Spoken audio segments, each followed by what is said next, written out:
Hey folks, welcome to SBSC. We've got Eric Neumann here from Winnipeg, Manitoba, so Canada, my neck of the woods. We're super excited to have him because he is the master of farming his neighborhood of Wolseley, right? That's what you said it's called? You got it, Wolseley. Yep. Yeah, and I'm so excited to have him here because Eric crushes it on social media. So we're going to share that later with you so you can make sure to follow him. I'm obsessed with his pugs.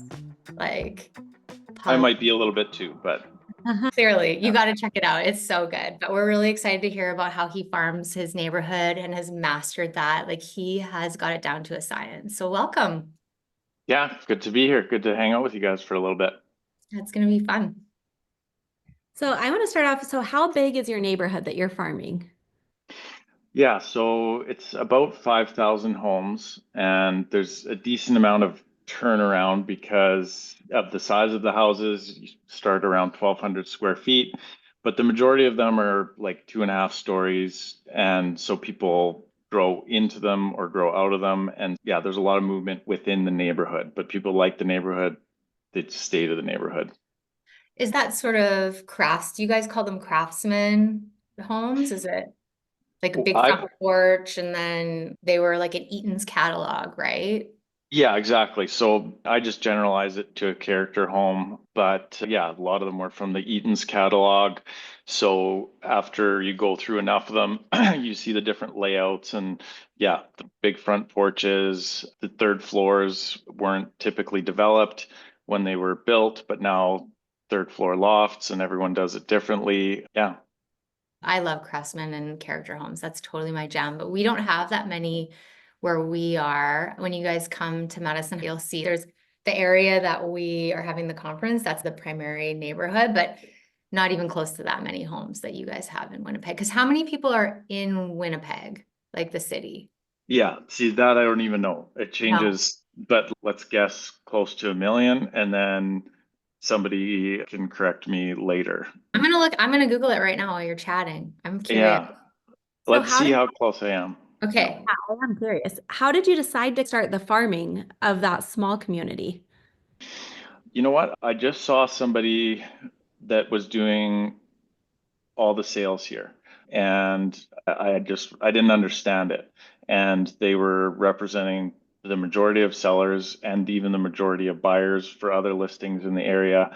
So why was everyone calling this person? And I lived in the neighborhood, and then my kind of generation of friends were moving into the neighborhood, and it was a predominant name, and no one else was really trying to market the area. So I thought I'm getting to know the area pretty well and people are having a good experience. So then I slowly started doing different types of advertising, figuring out what works and what doesn't.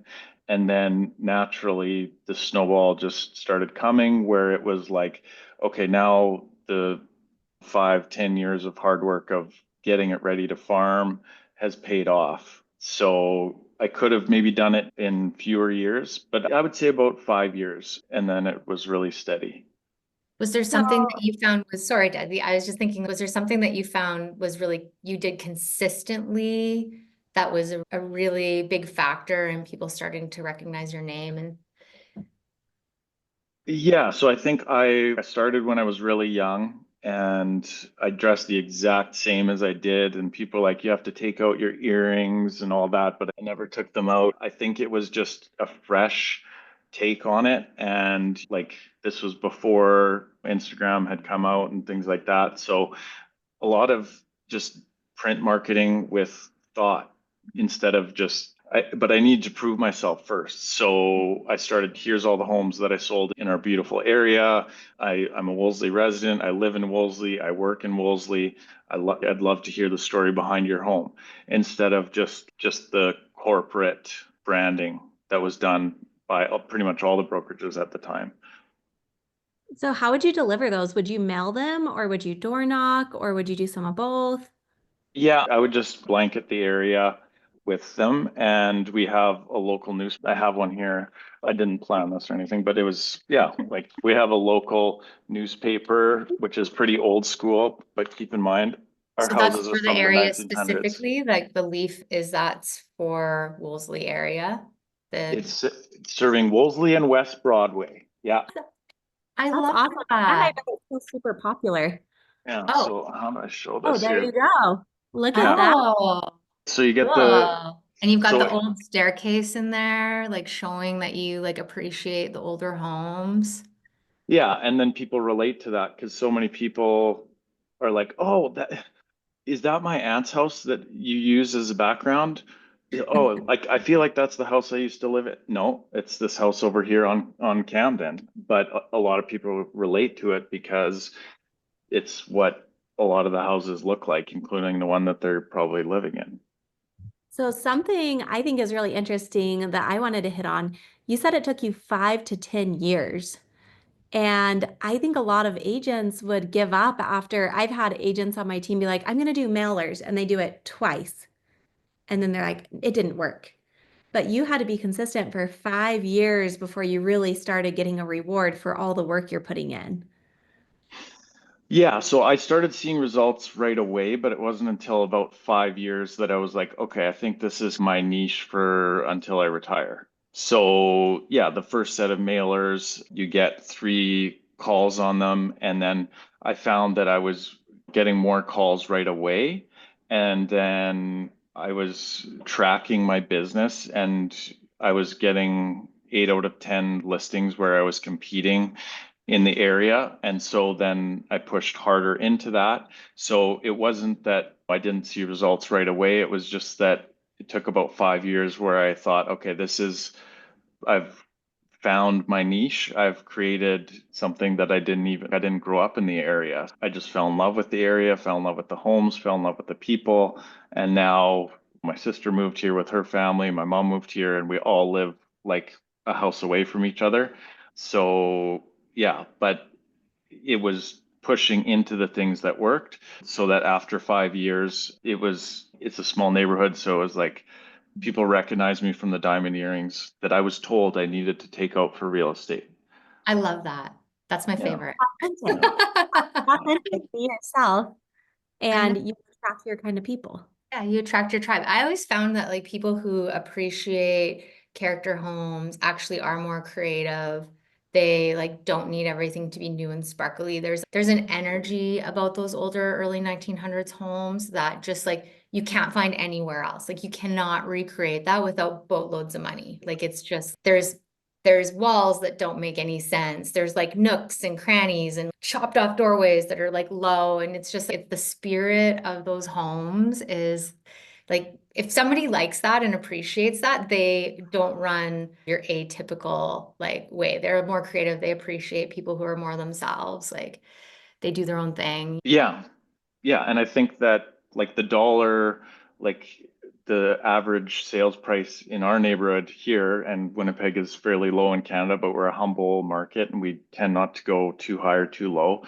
Let's say the average house here is about 385 compared to a lot of my colleagues in Winnipeg. For me, it's not all about commission. You need commission to last, but I need to sell about 2 or 3 homes for every one home that they sell in these other neighborhoods that are $1 million houses, but they have and for my friends that are in those houses, they're great houses, just not for me. So just MDF baseboards and that aren't properly caulked and things like that. Whereas we have 8, 10, 12-inch baseboards that are like hand carved.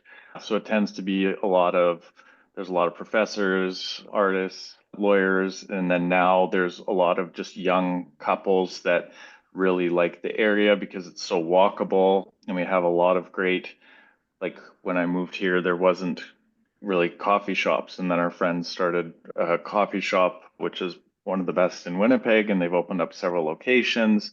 And then that juice bar that's in the video. And so it's a lot of people that just like the area, they like the trees, and it's a really good community feel. And a lot of people like the kids can walk to school together and things like that. I love that. What are you finding? So now you're being consistent like with the mailers and you're advertising in the local paper. Is there anything else how else are people finding you? Is it just repeat referral business now? Is it the signs? Are you doing other Uh, advertising? you know what? I still do some old school stuff and I track it because if I'm not getting calls from it, then I ditch it. But Like I have a recycling bin outside of the grocery store, and every time I go to a listing, I ask how people heard about me. And so people say, "Oh, I pass your recycling bin when I go and get my cereal every Saturday." But probably the main thing now is just the for sale signs and Mhm. repeat and referral, because there's two or three major roads and you can usually see like our market share of the neighborhood. So they just recognize the signs, and we do a solar on top because we have a lot of dog walkers. All the other for sale signs typically don't have, they're just dark at night, and then the solar light lights it up. And so we have really bright blue colors and branding, which we've had even before I moved to Real. So I like to think that they somehow took it from me, which probably isn't the case, but it was just a They good fit totally there. did. They totally Yeah, did. I yeah, love yeah, that. yeah, Before you switched. That's awesome. yeah. So that's cool. So you do this. So what's the recycling bin? Do you do the recycling or do you just pay to advertise on the recycling?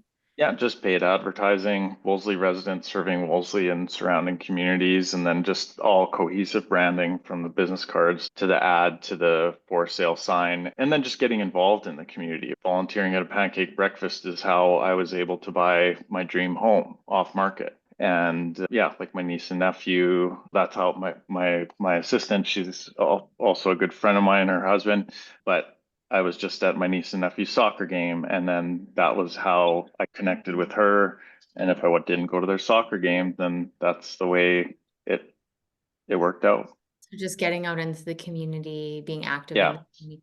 The thing that I really love about what you're saying is like you're in a bigger center overall, but you've really narrowed it down to, you said 5,000 people. So that's like a small town, right? That's a smaller community. So it really speaks to anybody. Like you could just take over your town by being consistent. You come up with what works, but like you're saying, Desi, don't just, just don't do two mailers. You got to be consistent. Look at it as a long game, which is really the way to go, like to master your neighborhood. And I love what he said about tracking the ROI on stuff, because if it's not paying for itself, then it's okay. Let's take that money that we're budgeting for that and put it into something that is going to work. Do Yeah. you do any community events or anything like that yet? we sponsor a lot of the school events and the community center. So like they'll put up our banners. They say, is there any advertising? So yeah, there's several schools here, and then the community picnic, they'll do that. We have the winter carnival where I'll sponsor, either they used to do a hayride, they don't do that anymore, but the petting zoo, right? So people love the petting zoo, and then whatever. It still is so funny to just see my face on her. It's just, but You're but like, yeah, until it's not, oh, hey, aren't you that yeah, guy from the recycling bin or whatever, then yeah. I'll stop doing it. But I think it's yeah. awesome. But people are going to start recognizing your pugs because like I see you've got your calendar behind you and I love your social media. Your pugs are the cutest. Yeah, I would they're work with you simply because of your dog. yeah, some people come to the office, they wear the dogs, so they're not here very often, but we're bringing them in more. Yeah, and like you said, just being authentic and just being yourself. And I I love. always have been a collector, so like I try and keep it to a minimum at the office of like how much pug stuff I have. Like, but there's so pug people just get pug people, and like Yeah, yeah, yeah. so Okay. like Aw. these things are all just sitting on my desk so I don't look too crazy online. But I started a Wolseley Pug Club with a friend, and we got 30 pugs together. And then I sold from that, I sold a couple houses. Hey, I like love six that. You're months like, later, right? I didn't, and of course that's not the plan, but it just naturally happens. And then I've got my friend Alex McFadden. He's in BC. He's the mortgage pug. We both love pugs, and he does very well on social media. And he's just like the mortgage pug. And we went for coffee when I was there, and we chat and send each other stuff. Like, okay, now I'll start to look like a psycho. But this has like its own aw, pen and everything, right? I So love it's just, yeah, I don't know. Yeah, hugs, they're the best. Yeah. pugs are cute. I'm a big dog person, so Yeah. I can totally. There's that one Instagram account where it's like the dog with the hands and the dog. So Like I cannot stop watching that. Like their feet. So I don't know if you've seen it, Desi, but it's like there's somebody with hands with gloves and they're like feeding their dog. I don't know what kind of dog it is, but it cracks me. Because you did something like that, didn't you? Like, did you do? Uh, If you haven't, you I've, should. You need to I do like felt my pug hands and done with and weird like things, but yeah. Oh my yeah, God, I'm obsessed. You want to yeah, get sucked into an Instagram account? Like I can't stop. And yeah, I think it's things like that, like people see you as a relatable human, right? You're not just posting just listed, just sold. Like Yeah. your social media is really creative. Are you just born with great ideas, or how do you come up with ideas on what to post? yeah. No, I was just born with the perfection of Instagram ideas. No, like everybody else, like I'm like I probably wouldn't have Instagram if I didn't need it for real estate, to be honest with you. But my social media guy, he's helped encourage me. And like I said, Alex, the mortgage pug, like I had three accounts, like personal, work, and my pug's account, and I just put them all into one. And then just like getting on camera for the first time, wasn't comfortable with it, didn't like it. And now it's just, okay, you know what, if this is what's working, if this is what's helping sell houses or get business, and just let people know about what we're doing and just that it's exciting and fun. So to answer your question, I would say it's probably like just a team effort from people coming up with ideas. And my social media guy, he's my photographer and videographer, and we've been working together for a decade, and he's seen me go through all different life events. So he knows me personally. So he knows what I want in a Wolseley house. He knows I want the pocket doors to close by themselves. And he knows that I want to be a little bit quirky and crack some jokes and be quick on my feet. Yeah. Is that person just solely working for you or they do photography and videography for other people as well? Yeah, no, they do for quite a few teams, but they work primarily with like maybe seven teams that do a decent amount of volume, but they do, and then they do other things as well. But he's full time. Yeah, he's been great for over a decade. That's I awesome. think It's so good when you can. way of something that you just said is you took all three of your social medias and put them together in one. And I think that's a huge like myth. People think, oh, I need a professional page and I need a personal page because my friends don't want to see all the business I'm doing. I'm like, no, I think that's a huge mistake that a lot of people make. And so I love that you said you've got to combine them, combine I all love your that. pages, all your personal, all your business into one. And then people can see all the different things and it's going to create so much engagement. Yeah, when Facebook was a little bit more popular, then it was like always, okay, now I've got my real estate page. And Mm. so right off the bat, you don't want to hound people with real estate stuff, but those people will mute you, and that's okay. And it's not as many as you think. And then like what I'm learning is just because like I'm a younger guy, but I'm fairly old school with all this print stuff. So like social media, I'm having to learn is that who is your audience, right? Like a lot of accounts that I follow and people in the industry, it's not about follower count anymore. It's just about what's your target market. And my target market is my neighbors and people that like the same music and pop punk and pugs. That's just, and then yeah, so it's worked well for connecting with a smaller group of people. I love that. It's true. I think people think that they need to have 100,000 followers or 10,000 followers or whatever, but you don't because the people that are following you, it can be like you can be from a smaller community. Maybe you have 500 people that are following you or 1,000 people, but they like that's your market. Like they're the people that you want to see you. I think it's a Yeah, misnomer to think that people need to like have a massive account, especially in this business, yeah, yeah. If you got 1,000 followers, that's 1/5 of your whole population. Like that's great. right? Yeah, yeah. I think it's about 5,000 homes. The population is bigger, but yeah, per household. And then, yeah, and then just out on the streets, like in Winnipeg now, it's the sun's finally out. And so everyone's in a good mood. Everyone's out raking, walking their dogs and stuff like that. And then it's fun because like my office is on the corner of the neighborhood. So as soon as you come in, it's got our sign on it and we've got windows full of plants. And on my drive home, I can't go home without not seeing one person I know. And I My vehicle's it's bright red, so people can recognize it. And so, yeah, I can't go home without seeing or waving at least. And even if I wasn't in real estate, I just love that about the You're just community. like a social person. You're Yeah. open. Yeah. I feel mastered the branding.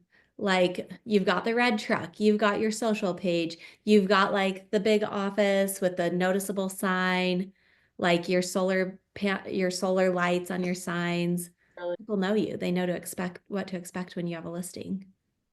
Have you taken over since we started the conversation when you were saying like you noticed that there was an agent that was like the primary agent in the community? Would you say have you able to take over that primary agent's position?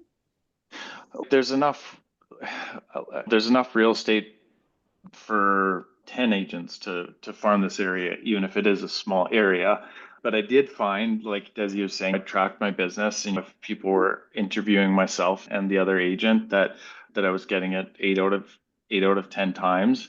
And like we did a lot of deals together, and we still chat now. He's retired, but we can chat for hours about real estate. So, yeah, the market share, we've taken over a good amount of the market share, but there's also several agents that live in the area, and there's other agents that do a good amount in the area. And yeah, I'm fairly humble, right? But people say the Wolseley guy or whatever, sure. But You have grown your market share, but there's enough to go around. There's still, which I love about you. I think that's so nice. It's just, that's what I always think with real estate. It's like there's enough to go around. Like everybody can work hard. We can all be kind to each other. Like it's true, right? There is enough to go around to everybody. Yeah, exactly. And I'm like every agent, like I still go into beautiful listings that I really would love to get this Woolsey listing because it's so cool and unique, and they go with someone else, and it's just that's the way that it goes. So yeah, we have a market share, but we don't get them all, and we just try and do our best. So you've said do you have a team? Tell us more about your we.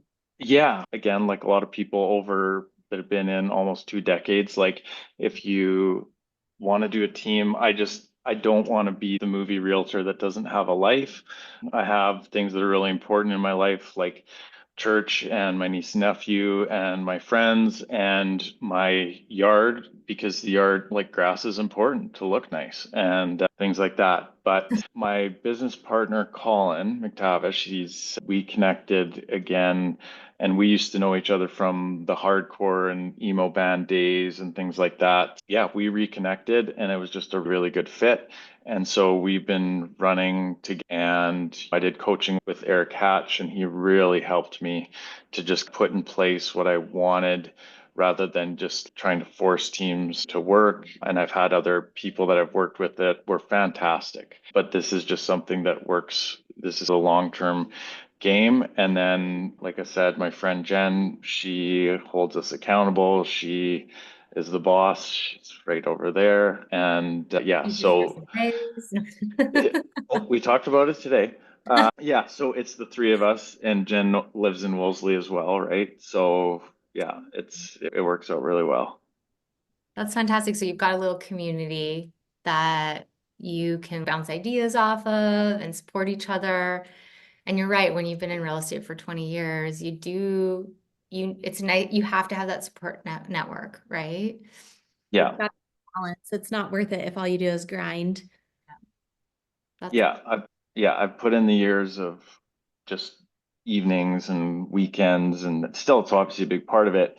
We just want to help each other win together, right? If one of us wins, we all win. And so we want to try and find a way that not just financially, just being involved in people's lives, and that all of us, if it's my listing or if it's Colin's listing, that we all know enough about it so that we know who it is, and who we're working for. And we have two meetings a week where we just grab coffee. We have again old school, but it works, like whiteboards on rollers.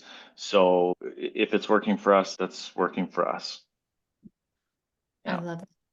I love I'm that. That's the way to curious, go.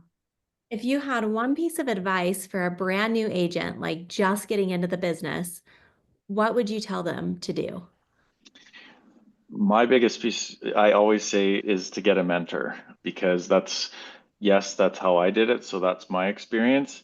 But everything that I learned the first year and then I joined the team the year after, that's what really helped me get my listings. Mom was handing out my cards to everyone, but this guy looks like he's 12 and why would we list our house with him? So having that mentor to teach me, build my confidence. That's my biggest piece of advice, either a mentor or joining a team. I Yeah. love it. That's great advice. That's Yeah. amazing. Yeah. This has been really insightful. I love that you can take your community, you can take your neighborhood and really dial into it. Because I think a lot of people just think, especially in bigger centers, they have to do everything, right? But you've managed to focus in and create yourself like this little perfect package, like a community that you work in, and that's your zone. You can stay in your zone. I think that's such great advice for people. How can people reach out to ask you? Can people ask you questions about it? Can they connect with you if they're curious about what you do? Yeah, yeah. The way that we operate, right, is just opening the playbook and there's no secrets. And yeah, social media at the real Eric Neumann and or just Google my name and email me. But yeah, this community that we have here, we all want everyone to succeed, even if it's in different places, right? We met at a event in Vegas and I'll be coming down to Medicine Hat and then I'll be meeting Desi hopefully later in fall. But yeah, She's coming to so. Medicine Hat Oh, too, so you're gonna so meet I'll her. meet her next month. Yeah, and her Right? whole family. We're all like, it's Awesome. gonna we're gonna have Yeah. so much fun. I know. I can't wait to see you guys next month. It's gonna be so much fun. Thank Yeah. you Thank you for so joining much. us. Yeah, Yeah. it's It was fun gonna hanging out with you guys. yeah. Thank you. Okay. See you guys. See you later. Bye.